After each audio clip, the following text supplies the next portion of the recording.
Mother صاحب quickly پہلے یہ بتائیے کہ یہ تو انہوں نے کہہ دیا، مجھے سمجھ آ گیا، یہ اس طرف آ ہی نہیں رہے کہ سیل پہ لے کے جائیں گے یا پھر خود بھی سیل جائیں گے. میرا نہیں خیال ان کے پاس اس طرح کی کوئی جورسڈکشن. میرا انالیسس ہے، مے بی ایگریز اور ناٹ. ہم آگے چلتے ہیں، سیل کو چھوڑیں آپ. بتائیں، سوال میں نے کرنا. میں آپ کو بہت سمپل سی بات بتاؤں اور بیرسٹر صاحب کو بھی بتاؤں.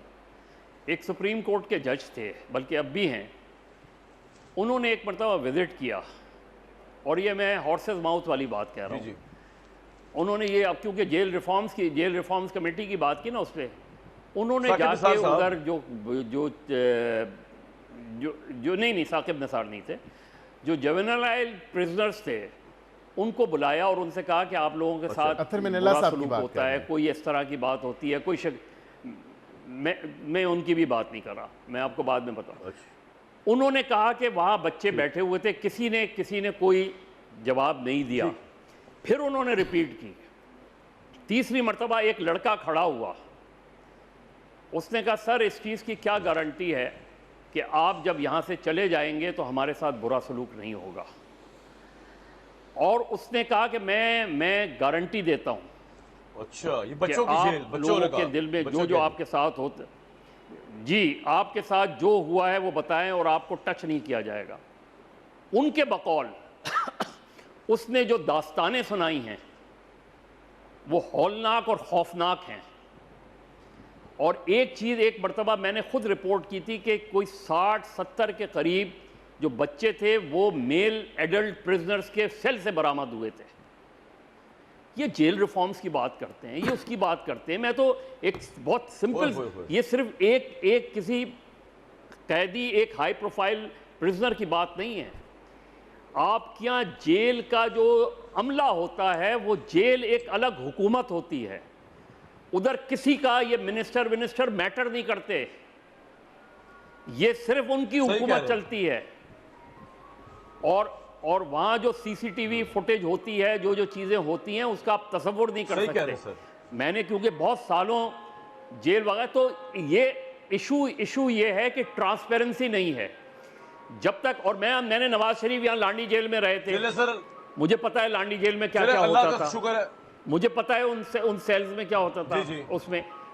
تو آپ کم سے کم اس حوالے سے یہ چھوڑ دیں. جو بھی پولیٹیکل پریزنر، جو بھی گورنمنٹ آف دا ڈے ہوتی ہے، وہ اپنے مخالفین کے ساتھ برا سلوک کرتی ہے.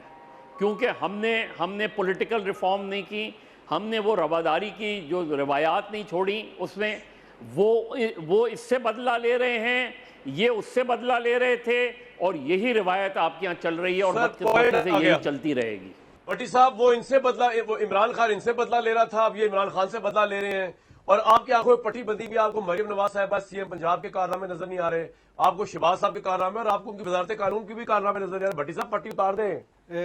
میرے بھائی کامران، میرے عقیل بھائی نے ابھی چند باتیں کی.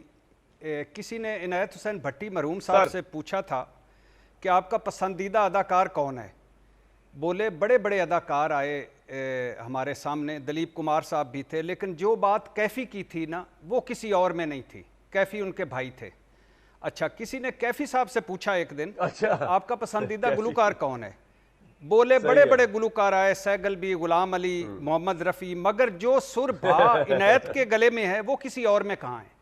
میرے بھائی، یہ پاکستان بھی نواز شریف صاحب نے بنایا تھا، یہ خواب بھی انہوں نے دیکھا تھا، ہیلتھ کارڈ بھی ان کا ہی تھا، سارا ان کا ہی ہے. اور میں اب مرضی سے باہر نکلوں گا تو میں مس بیل مار کے جاؤں گا نواز شریف صاحب کو کہ سر میں گھر جا رہا ہوں، یہ آپ کے ویژن کے مطابق جا رہا ہوں، خیر و عافیت سے گھر. سب ٹھیک ہے میرے بھائی، لیکن ایشو یہ ہے میرے بھائی کہ یہ آپ نے جو ہمیں بڑے بڑے دعوے کیے تھے نا اصلی اور ودیع جمہوریت کے، اور یہ جو ووٹ کی عزت کے، سویلین بالادستی کے، میں پھر کہہ رہا ہوں عقیل میرے بھائی، عمران خان صاحب جو ہے، جو آج بھگت رہے ہیں، کل آپ بھگتیں گے انشاءاللہ. اگر کل عمران خان صاحب اقتدار میں آگے، آپ کو انہوں نے اس طرح اندر ڈالا تو پرسوں وہ بھگتیں گے. میٹر نہیں کرتا میرے لیے، میٹر کرتے ہیں 25 کروڑ. کیا آپ نے ہماری زندگیاں بہتر کی؟ نہیں کی. کیا آپ نے ہمارے جو سانس آکسیجن لے رہے ہیں وہ بھی ہمیں لینے دے رہے ہیں؟ نہیں لینے دے رہے. میرے کچن کا، مجھے جان و مال کا تحفظ ہے آپ کے پاکستان میں. انصاف اور قانون والے وزیر میرے سونے بابو نہیں ہے. کو اور آپ کے تو وہ ہے نا تھا نا کہ گڈی تو منگوا پٹرول میں پواواں گی، تو آپ پٹرول ہی ڈلوا دیا کریں میرے بھائی چھوٹے وزیر میری گاڑی میں، وہ بھی مشکل ہو رہا ہے۔ تو آپ کے جو خواب اور منشور میں ہانڈی میں ڈالوں اور اوپر چولہے پہ رکھ کر نیچے آپ کے بیانوں کی میں آگ لگا کے اس کو کھاؤں، کیا کروں؟ یہ چیزیں میٹر نہیں کرتی میرے بھائی، جو کچھ آپ اپنے گلے سناتے ہیں وہ آپ نے بھگت لیے، آج جو عمران خان صاحب اور ان کی پارٹی بھگت رہی ہے یہ آپ کو بھگتنا پڑیں گے، لیکن اس ساری بھگتائی میں ہم پوائنٹ آ گیا۔ اور کیا مریم نواز صاحبہ آپ دل پہ ہاتھ رکھ کے کہتے ہیں کہ پرانے منصوبے نئی تختیاں نہیں لگائی جا رہی، یا کوئی بندہ نہیں رہ گیا، نہ علامہ اقبال، نہ فاطمہ جناح، نہ قائد اعظم، نہ ٹھیک ہے سر، نہ شوکت علی، نہ جوہر، نہ محمد علی، نہ کچھ کوئی بندہ بڑا نہیں رہ گیا، نہ عبدالستار دی، نہ صرف نواز شریف اور مریم نواز کی تختی لگنی ہے۔ وقت تو بھی آپ کا نہیں آیا، پوائنٹ آ گیا سر۔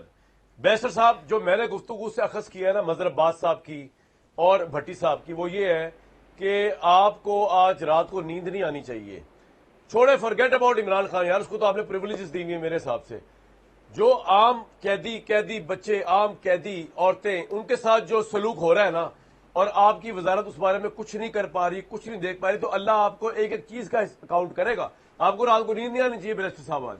Forget about the whole Pakistan, آپ کی وزارت قانون کے نیچے اگر انصاف نہیں ہو رہا، جیل میں انصاف نہیں ہو رہا۔ نہیں کامران صاحب، میں آپ کو یہ بالکل ضرور بتا سکتا ہوں، عورتیں اور بچے، ہم نے legal aid and justice authority جس کا قیام کیا ہے اس کے ساتھ ابھی فی الوقت، اور کیا خوب بات ہے، میں آپ سے یہ شیئر بھی کر رہا ہوں کیونکہ ابھی یہ پبلک ڈومین میں اس طرح تو نہیں آئی، لیکن ہم نے ایک پائلٹ پروجیکٹ سٹارٹ کیا ہے جو بچے اور جو جوونائلز اور جو خواتین اڈیالہ جیل میں ہیں مختلف کیسز میں، جن کی لیگل ریپرزنٹیشن نہیں ہے، جن کے پاس پیسے نہیں ہیں کہ وہ وکیل کر سکیں یا ضمانت پہ رہا ہو سکیں یا وہ کیس فائٹ آؤٹ کر سکیں،